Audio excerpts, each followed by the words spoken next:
Good morning and नमस्कार दोस्तों, स्वागत है आप सभी का एक बार फिर से आपके अपने YouTube channel GK search engine पर। आज है 19 दिसंबर और 19 दिसंबर से रिलेटेड राजस्थान करंट अफेयर्स के जितने भी इंपॉर्टेंट क्वेश्चन हैं सभी हम इस वीडियो में डिस्कस करने वाले हैं। तो पूरा वीडियो बहुत ध्यान से देखना और वीडियो के एंड में मैं आपसे क्वेश्चन पूछूंगा जिसका आंसर आपको कमेंट बॉक्स में देना है। कल के वीडियो में मैंने आपसे क्वेश्चन पूछा था जो था हाल ही में JSW नियो एनर्जी ने राजस्थान सरकार के साथ किस जिले में हाइड्रो पंप स्टोरेज प्रोजेक्ट स्थापित करने के लिए करार किया है। तो सिरोही में इसकी स्थापना की जाएगी। तो बी ऑप्शन यहाँ पर बिल्कुल सही था।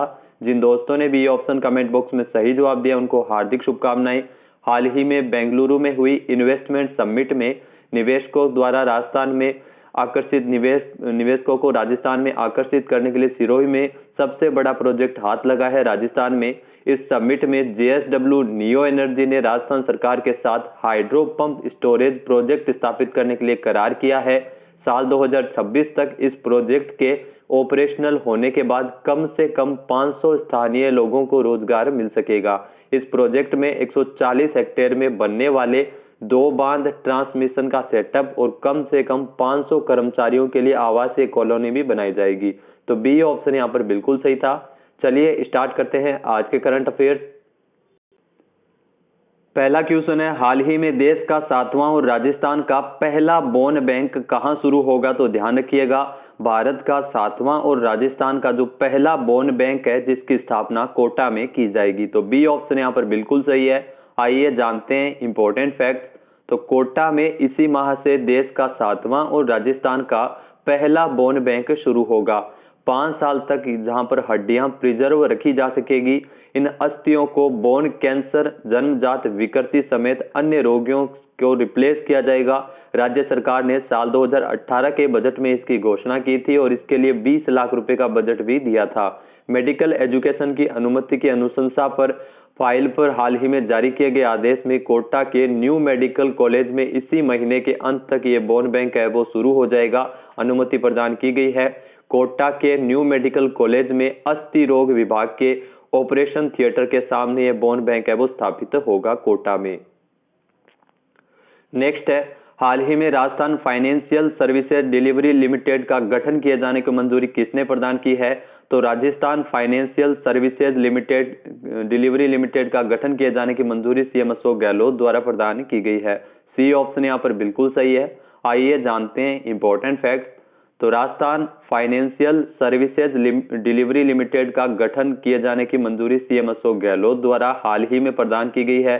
CM अशोक गहलोत की अध्यक्षता में राज्य मंत्रिमंडल की बैठक में महत्वपूर्ण निर्णय लिया गया था, जिसमें आपको बता दें कि राजकीय विभागों तथा स्वायत्त शासित संस्थाओं को लोक उपापन, अनुबंध प्रबंधन, कराधान, सेवा नियमों आदि क्षेत्रों की आवश्यक विशेषज्ञता, परामर्श एवं सहयोग इसके माध्यम से मिल सकेगा और इसीलिए इसका गठन किया गया है। नेक्स्ट यहाँ पे क्वेश्चन है, हाल ही में राजस्थान के 3 बार के मुख्यमंत्री रह चुके हरिदेव जोशी की जयंती कब मनाई गई है। तो हाल ही में 17 दिसंबर को हरिदेव जोशी की जयंती मनाई गई थी, जो राजस्थान के 3 बार मुख्यमंत्री रह चुके हैं। ए ऑप्शन यहाँ पर बिल्कुल सही है। ये जो आपको तस्वीर में दिखाई दे रहे हैं यही है हरिदेव जोशी और ये राजस्थान के पूर्व मुख्यमंत्री थे जिनका 17 दिसंबर को इनकी जयंती मनाई गई थी। आइए जानते हैं इंपॉर्टेंट फैक्ट्स। तो राजस्थान के 3 बार के मुख्यमंत्री रह चुके हरिदेव जोशी की जयंती 17 दिसंबर 2021 को मनाई गई थी। इनके जन्म की अगर बात की जाए तो 17 दिसंबर 1921 को खांदू नामक गांव में हुआ था जो बांसवाड़ा के पास में स्थित है। उनका निधन 28 मार्च 1995 को मुंबई में हुआ था। पहली बार 11 अक्टूबर 1973 से लेकर 29 अप्रैल 1977 तक राजस्थान के मुख्यमंत्री बने थे हरिदेव जोशी। दूसरी बार 10 मार्च 1985 से लेकर 20 जनवरी 1988 तक और अंत में 4 दिसंबर 1989 से लेकर 4 मार्च 1990 तक राजस्थान के मुख्यमंत्री के रूप में कार्य किया था। तो 3 बार ये राजस्थान के मुख्यमंत्री रहे थे। राजस्थान से भारतीय राष्ट्रीय कांग्रेस पार्टी के नेता और भारत की स्वतंत्रता के बाद ध्यान रखना 1952 में उनका राजनीति में प्रवेश हुआ था और तब से वे 10 बार राज्य विधानसभा का चुनाव लड़े और हर बार विजयी भी रहे थे। वहीं अगर बात की जाए हरिदेव जोशी की तो सबसे पहले उन्होंने डूंगरपुर में चुनाव जीता था 1952 में। हरिदेव जोशी असम, मेघालय और पश्चिम बंगाल के राज्यपाल भी रह चुके हैं।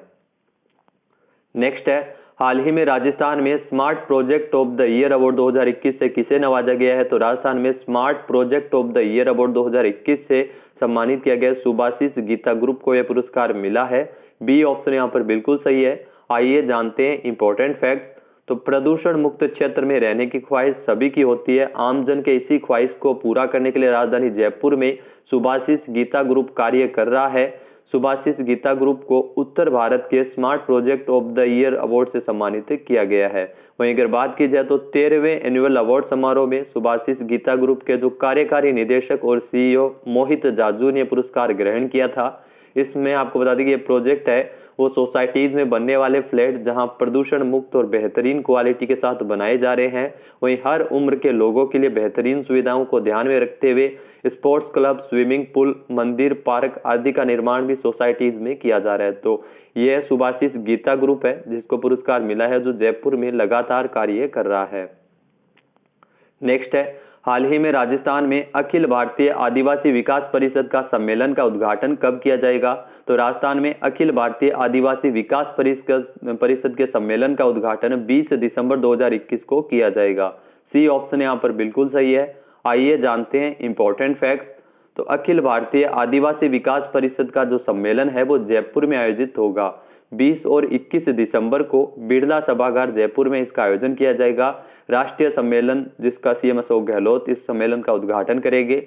21 दिसंबर को केंद्रीय मंत्री फग्गन सिंह कुलस्ते भी मौजूद रहेंगे। जो पूरे देश में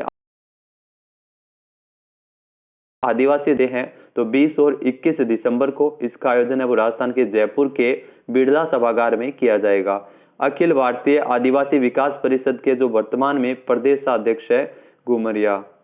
नेक्स्ट है, राजस्थान में आर्थिक सुधार सलाहकार परिषद की दूसरी बैठक कब आयोजित की गई थी? तो राजस्थान में आर्थिक सुधार सलाहकार परिषद की जो दूसरी बैठक है वो 5 अगस्त 2021 को आयोजित की गई थी। तो सी ऑप्शन यहाँ पर बिल्कुल सही है। आइए जानते हैं इंपॉर्टेंट फैक्ट्स। तो मुख्यमंत्री अशोक गहलोत ने 5 अगस्त 2021 को अपने निजी निवास पर वीडियो कॉन्फ्रेंसिंग के माध्यम से मुख्यमंत्री आर्थिक सुधार सलाहकार परिषद की जो दूसरी बैठक है जिसका आयोजन किया गया था 5 अगस्त को।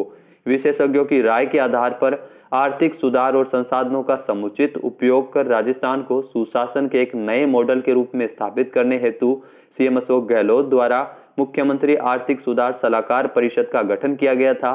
वहीं अगर बात की जाए तो इस परिषद की जो पहली बैठक है, ये भी आप ध्यान रखिएगा, पहली बैठक का आयोजन 15 अक्टूबर 2020 को किया गया था। सीएम अशोक गहलोत इस सलाहकार परिषद के अध्यक्ष है और उपाध्यक्ष है अरविंद मायाराम। नेक्स्ट है, राजस्थान से भारतीय प्रशासनिक सेवा के किस अधिकारी को गोस्वामी तुलसीदास सम्मान से नवाजा गया था? तो राजस्थान से यह पुरस्कार मिला था राजेश्वर सिंह को। सी ऑप्शन यहाँ पर बिल्कुल सही है। ये जो आपको तस्वीर में दिखाई दे रही है यही है राजेश्वर सिंह और इनको गोस्वामी तुलसीदास सम्मान से सम्मानित किया गया था। आइए जानते हैं इंपॉर्टेंट फैक्ट्स। तो रामानंद संप्रदाय की काशी में स्थित आचार्य महापीठ श्रीमठ की ओर से हर साल दिए जाने वाले गोस्वामी तुलसीदास सम्मान इस बार भारतीय प्रशासनिक सेवा के वरिष्ठ अधिकारी राजेश्वर सिंह को दिया गया था। राजेश्वर सिंह कौन है? तो ये राजस्थान में राजस्व मंडल अजमेर के चेयरमैन है। जी हाँ, राजेश्वर सिंह जिनको पुरस्कार मिला है। ये पुरस्कार इनको गोस्वामी तुलसीदास जयंती के अवसर पर 15 अगस्त को दिया गया था। रामानंद आध्यात्मिक सेवा समिति के अध्यक्ष गजानंद अग्रवाल ने बताया है कि भारतीय प्रशासनिक सेवा के वरिष्ठ अधिकारी राजेश्वर सिंह का सम्मान वैदिक सनातन परंपरा में उत्कृष्ट साहित्य रचना एवं चिंतन के लिए पुरस्कार है वो दिया गया है। अगला क्वेश्चन है, राजस्थान में मुख्यमंत्री अशोक गहलोत ने कितने करोड़ रुपए की लागत से बिल्डिंग इंफ्रा मेंटेनेंस फंड को मंजूरी प्रदान की है? तो 500 करोड़ रुपए की लागत से बनाए गए इस बिल्डिंग इंफ्रा मेंटेनेंस फंड को मंजूरी प्रदान की है सीएम अशोक गहलोत ने।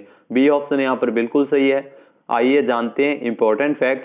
तो सीएम अशोक गहलोत ने 500 करोड़ रुपए की लागत से बिल्डिंग इंफ्रा मेंटेनेंस फंड को मंजूरी प्रदान की है। राजस्थान में पुराने सरकारी और जन उपयोगी भवनों की मरम्मत के लिए बिल्डिंग इंफ्रा मेंटेनेंस फंड के माध्यम से आगामी 2 वर्षों में करीब 500 करोड़ रुपए के कार्य ऐसे कार्य जो जन उपयोगी भवनों में करवाए जाएंगे जिन्हें मरम्मत की आवश्यकता हो। तो 500 करोड़ रुपए की लागत से बिल्डिंग इंफ्रा मेंटेनेंस फंड को मंजूरी प्रदान की गई है। इस फंड का संचालन वित्त व्यय विभाग की ओर से किया जाएगा।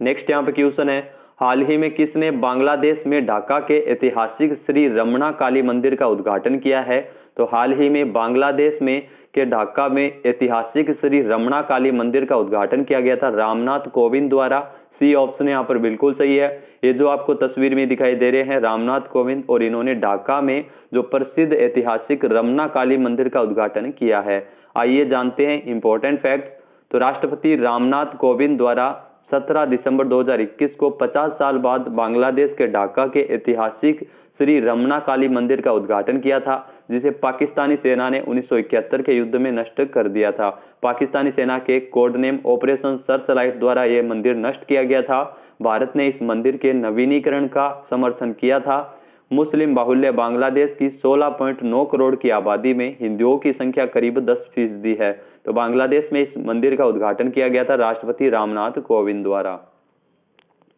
नेक्स्ट है, हाल ही में प्रधानमंत्री नरेंद्र मोदी को किस देश के सर्वोच्च नागरिक पुरस्कार नगदग पेलजी खोरलो से सम्मानित किया गया? तो ध्यान रखना, भूटान का यह सर्वोच्च नागरिक पुरस्कार है। बी ऑप्शन यहाँ पर बिल्कुल सही है। जिस पुरस्कार से भारत के प्रधानमंत्री नरेंद्र मोदी को सम्मानित किया गया है, पुरस्कार का नाम है नगदग पेलजी खोरलो। आइए जानते हैं इंपॉर्टेंट फैक्ट। तो भारत के प्रधानमंत्री नरेंद्र मोदी को भूटान ने 17 दिसंबर 2021 को भूटान के सर्वोच्च नागरिक पुरस्कार नगदग पेलजी खोरलो से सम्मानित किया है। 17 दिसंबर को भूटान का राष्ट्रीय दिवस भी है। इन्हें कोविड-19 महामारी के समय भारत के शर्त रहित समर्थन के लिए प्रधानमंत्री नरेंद्र मोदी जी को सम्मानित किया गया है भूटान द्वारा। भूटान, ध्यान रखना, पहला ऐसा देश था जिसने सीरम इंस्टीट्यूट ऑफ इंडिया द्वारा निर्मित कोविड-19 टीकों का भारत का उपहार प्राप्त करने वाला पहला देश कौन सा था? तो भूटान था।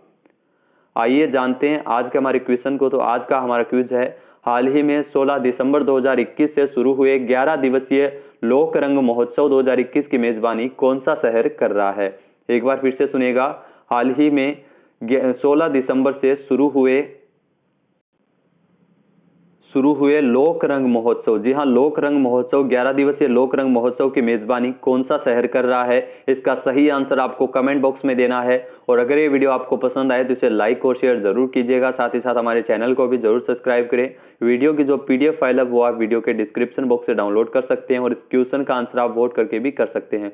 दोस्तों, गला खराब होने के कारण वीडियो क्वालिटी थोड़ी बेहतर नहीं मिल पा रही है, इसके लिए क्षमा प्रार्थी है। वीडियो देखने के लिए धन्यवाद। और आज आपका जो संगणक का एग्जाम है, इसके लिए आपको बेस्ट विशेष, आपका एग्जाम बढ़िया हो, ऐसी हम कामना करते हैं। वीडियो देखने के लिए धन्यवाद। जय हिंद, जय भारत, जय राजस्थान।